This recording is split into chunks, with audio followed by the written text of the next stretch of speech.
Okay, Punchingbagskunk.com, where you get the best unboxing. How you doing? What's up, everybody? Go to the website, check it out. Where you get great articles, updated twice a week, so you get fresh content. You're not reading the same recycled stuff over and over. You're not gonna get last Thursday's story. That's really Monday's story. Get none of that stuff on Punchingbagskunk.com. You get fresh content of all the latest in boxing news and boxing training methods and boxing tricks, all about boxing. Go to the website, check it out. You got classic fight videos on there, fights like Hagler Hearns, classic fights like Hagler Hearns, Shavers, Lyle, Foreman. I mean, Better Man, Shway Leonard. I mean, classic fight video.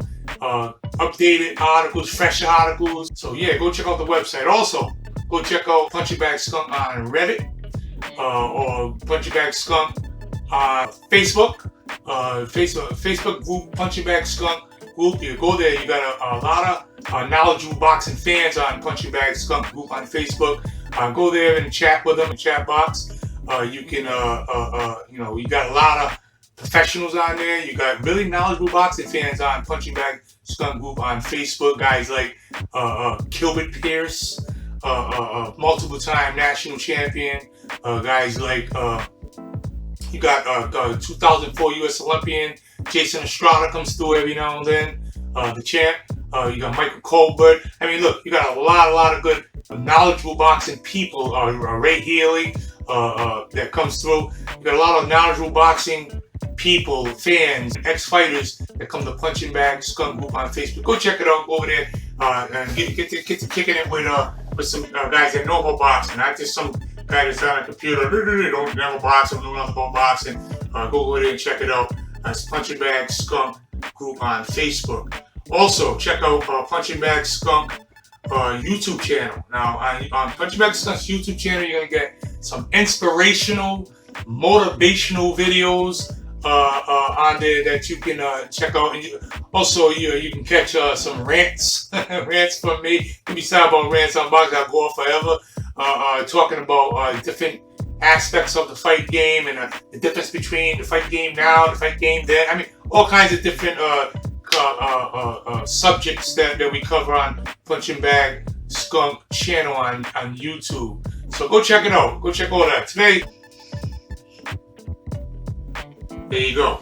Okay, now we're here to talk about today the Deontay Wilder Tyson Fury trilogy. Now, look, I know the first fight, it was, a lot of the Fury fans knocked him down, and you know what I mean. So he took the knock. They got up. I don't even know how he got up. I don't even know how he got up. I mean, look, I had over 100 amateur fights and double-digit pro fights, and I've been in the boxing game since I was 10 years old. I've been for years.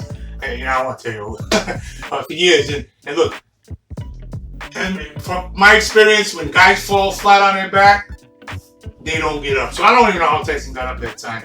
But anyway, to his credit, he got up and he got off the canvas, finished the fight. It was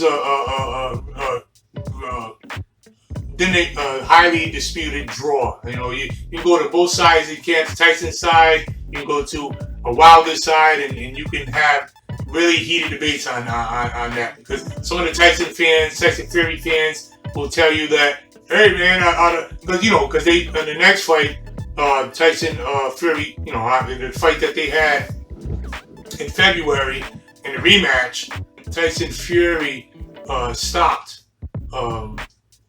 Deontay Wilder in the 7th round. I just battered him, man. Battered him in the submission. So there's a lot of Fury fans that say that even out of both fights, Deontay Wilder is lucky if he won three rounds. So so there's a lot of different attitudes. So I'm looking forward to the trilogy. I'm looking for. Listen, a lot of times the trilogies are better than the Fire 2 fights. If you look at boxing history, look, who could forget the Thriller and Manila, Ali and Frazier. I mean, that third fight with Arturo Gatti and Mickey Ward. I mean, true fight fans know that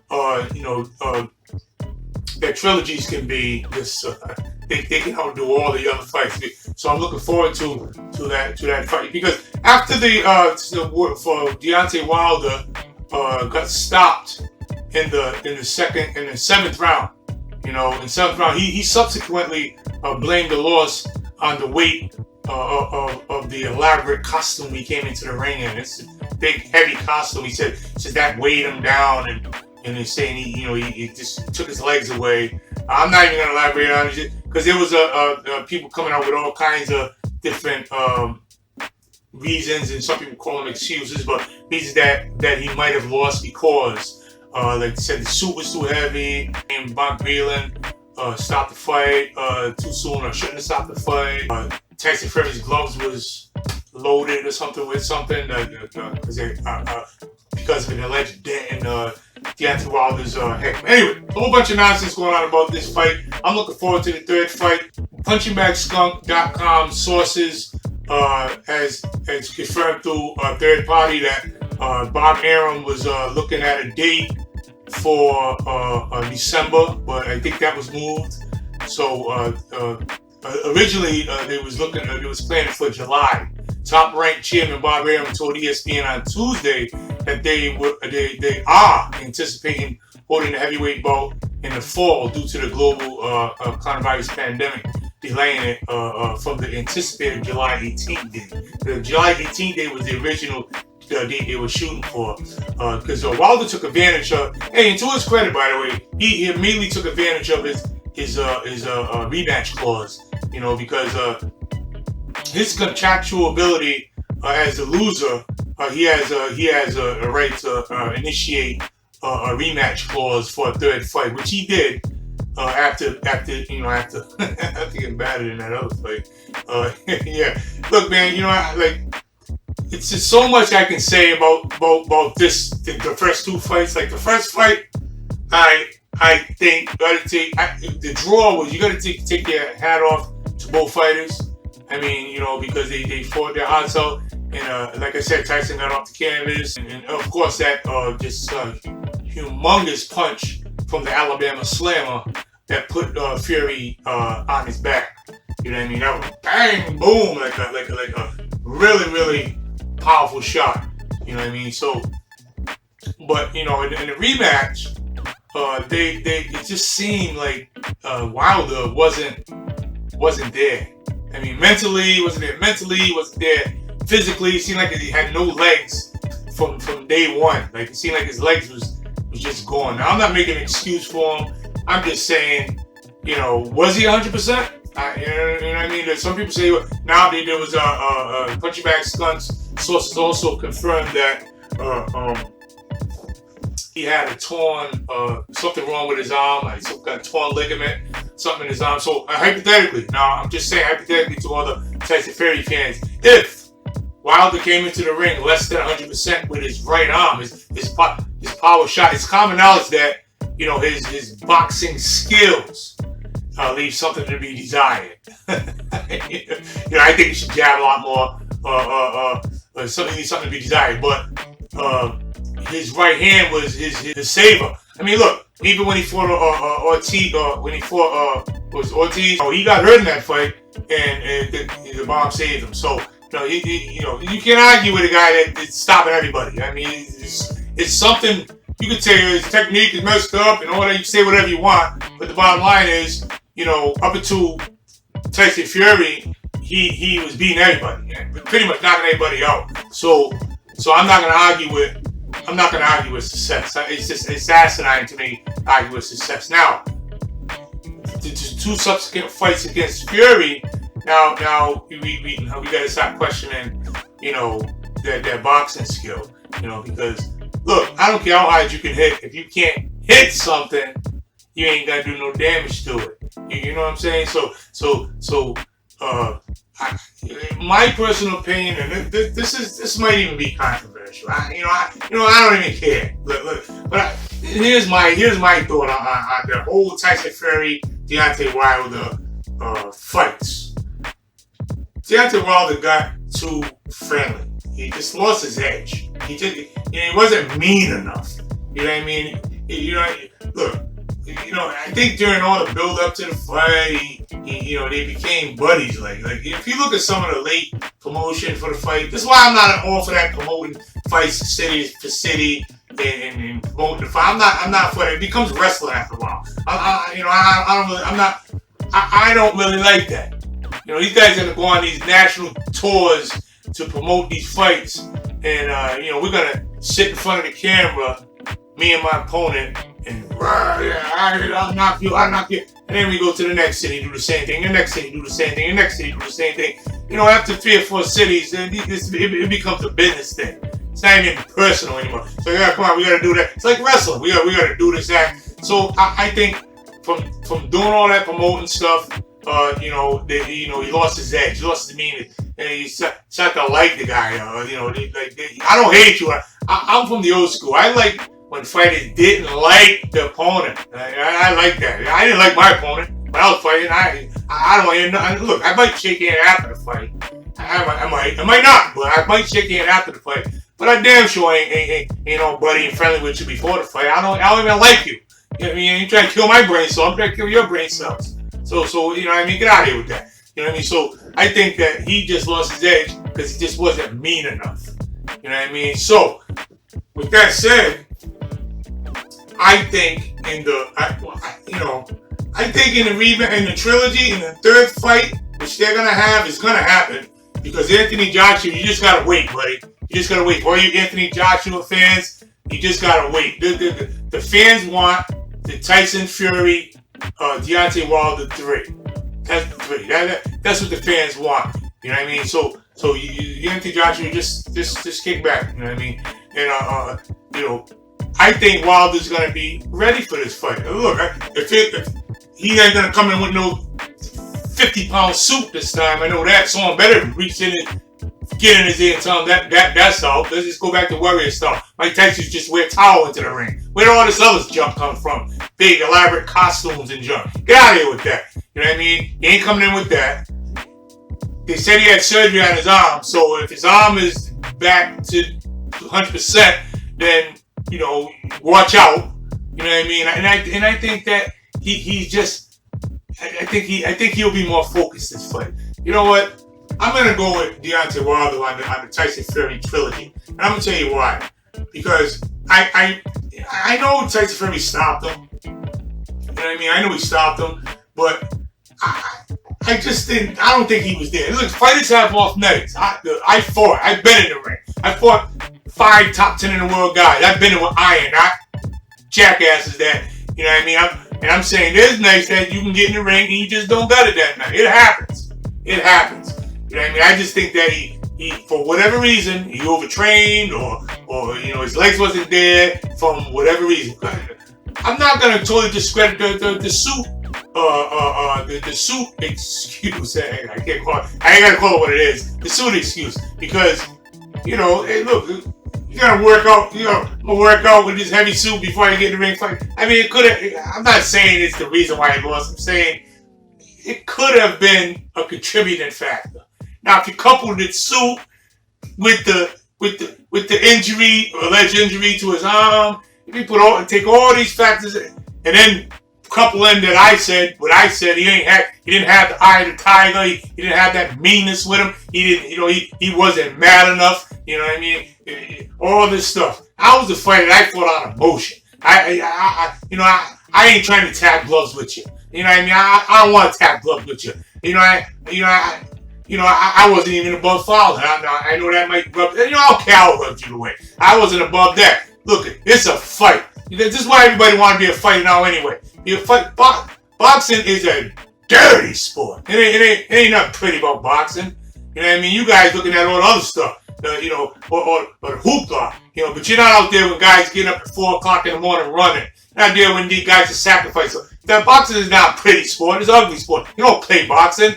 You need that edge. How do you get that edge? That's why you say guys are hungry. All right. That's why you say guys are hungry when they ain't got nothing. What did Larry Holmes say? It's hard to get up at 4:30 in the morning and run when you're getting up with silk pajamas on. I think that Deontay Wilder understands his error in fight 1. think he understands his error. He understands what he did wrong. He understands that he can't let Tyson Fury finesse him. And I think that's what Tyson Fury, man, he's a one-liner, bang, boom, bing, bing, bing. I think he just, during the course of the promotions, he just, if you look at some of the pre-promotions, right, for the second fight, if you look at, I mean, he really didn't have nothing to say. Like, just totally done. It reminded me of that when the Charlo and fought Tony Harrison, and Tony Harrison just to me demolished him in the whole beef fight. Of course, Charlo came in and knocked him out, which he's supposed to do. Which, by the way, I gain a lot of respect for that guy for that, but still need to fight Demetrius Andrade anyway. But that's a whole other story. But you know, with Tyson Fury and Deontay Wilder, the build-up, he kind of dominated him in the pre-fight. You know what I mean? He didn't have much to say. He just shut him down a lot. I mean, look, man, get me. That's why they used to take fighters back in the day and send him over there to training camp. He ain't seen nothing. All he see his wife. You ain't seen your wife. You get in that ring, they take you straight from training camp right to the fight.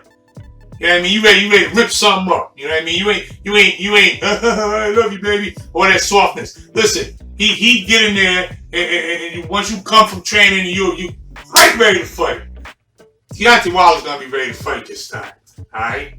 Now I know it ain't gonna sit right. I don't care who it don't sit right with. I'm telling you right now, Deontay Wilder is gonna win the trilogy. They might have to fight a fourth time because they're gonna be people say, hey, man. I think that Deontay Wilder stops Tyson Fury in the trilogy. That's what I think. Punching bags. Now look, the staff. Let me just add this, just as a kind of a disclaimer. Okay, the staff here at Punchingbagskunk.com don't agree with me, but I don't care. I'm telling you, he's gonna beat Tyson Fury. He's gonna beat him in the trilogy because it just doesn't add up. It doesn't add up that you know, Tyson. You know, I don't want to take. You know, look. Let me see this too. I don't want to take. This is not an anti Tyson Fury video. All right, I just want to add this. It's not an anti Tyson Fury video because I respect the guy's skills. He was amazing. I mean, coming from what he came from, overcoming. Listen, guys that overcome challenges is stronger than guys that never had no challenge to overcome. So I get it. He came from, it was alcohol abuse, whatever it may be. Came a long way. But again, somebody got to win. And look, and I'm not totally convinced that he can do it again. I'm not totally convinced he can do it with 100% right hand power from Deontay Wilder. I'm not convinced he can do it, since I hope they told Deontay Wilder that you don't need to bulk up no more. Get back down to where you was. I'd rather you fight at 195. Which I pack pounds on, make you slow and all that stuff. You know, and Bruce Lee was on 145 pounds. You know what I mean? Come in the weight that you're natural. Don't be trying to bulk up. You ain't been a Holyfield going from cruiserweight to heavyweight. I remember that too. When he actually fought in Kwawi, move up to heavyweight, all that nonsense. You're better at your weight that you're natural at. So stop trying to bulk up to 225. You know, you're skinny. You're 195. If you have to come into that, I don't care. Come in what you are. You know what I'm saying? And look, and you guys watch. And all my staff here at Punchingbagskunk.com, they're gonna see too. They're gonna see that I'm right. That Deontay Wilder will beat Tyson Fury in the trilogy. I'm on record for saying right now. Greg from Punchingbagskunk.com is on record for saying right now. Anyway, you guys go check out the website, Punchingbagskunk.com. Check out the YouTube channel, Punching Bag Skunk. Go check out the Punching Bag Skunk Facebook group of the same name, and check out Punching Bag Skunk Reddit. I mean, we're everywhere. We're everywhere. Just Punching Bag Skunk. We're everywhere. Go check us out. We're the fastest growing website on the planet. Oh, by the way, before I forget, because I almost forgot. If you have a favorite photograph that you want to get on Punching Bag Skunk live, live, just drop a comment in the comment section, or email photograph in PDF form, or email the photograph and we'll get it up there. This is your website. We'll get up there live the very next day, and so you want for the world to see. And also, if you got a video clip, it's got to be 30 seconds and under. okay, that you want aired live on the website, just again, email it, PDF form, or email it, drop a hit in the comments. We'll get your video up there live on the website for the world to see. Usually the very next day. We work with dedicated staff, we work hard, work fast. So if you get it to us today, we chances are we'll have it live for the world to see by tomorrow. So that's any video clip, and I don't care. Look. As long as the video clip got to be fight, combat, sports related. Okay, I don't care. Boxing, karate, I don't care. But no goofy stuff. Don't be sending me videos with nudity in it. No goofy stuff. They got to be fight related. Listen, I don't even care if it's a street fight. If it's a street fight, it's 30 seconds under, send it to us. We'll put it on there too. You know what I mean? We'll put it on there too. So with that said, you guys have a wonderful day from Greg at Punchingbagskunk.com. Peace.